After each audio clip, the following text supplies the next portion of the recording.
Ang mabuting balita ng Panginoon, ayon kay San Lucas.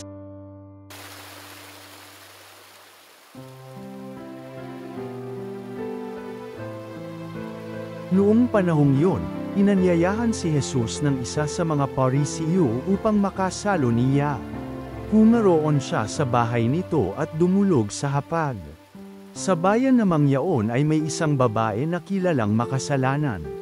Nabalitaan niyang kumakain si Jesus sa bahay ng Parisiyo, kaya't nagdala siya ng pabangong nasa sisidlang alabastro.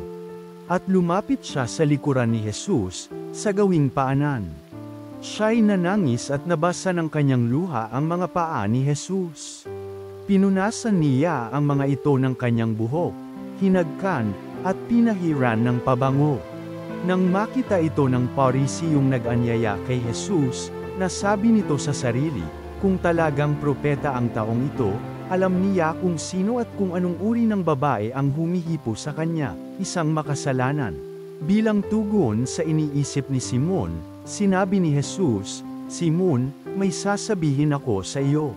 Sumagot siya, "Ano po yun, Guro?" Sinabi ni Jesus, "May 2 taong nanghiram sa isang nagpapautang, ang isa'y 500 denaryo at ang isa na may 50. Nang hindi makabayad, pareho silang pinatawad.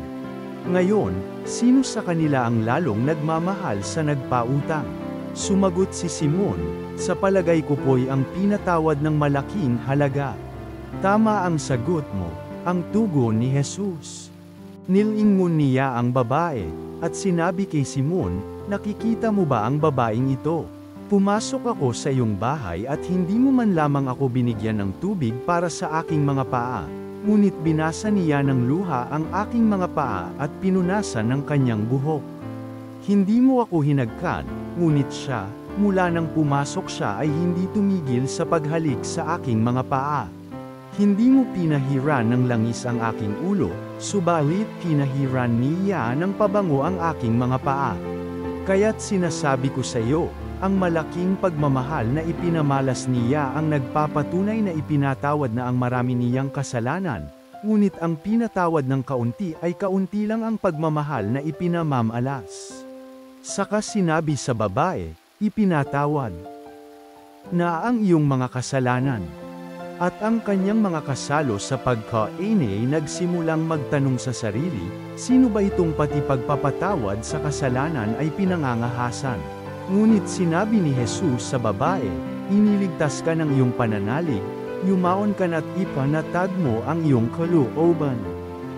Ang mabuting balita ng Panginoon.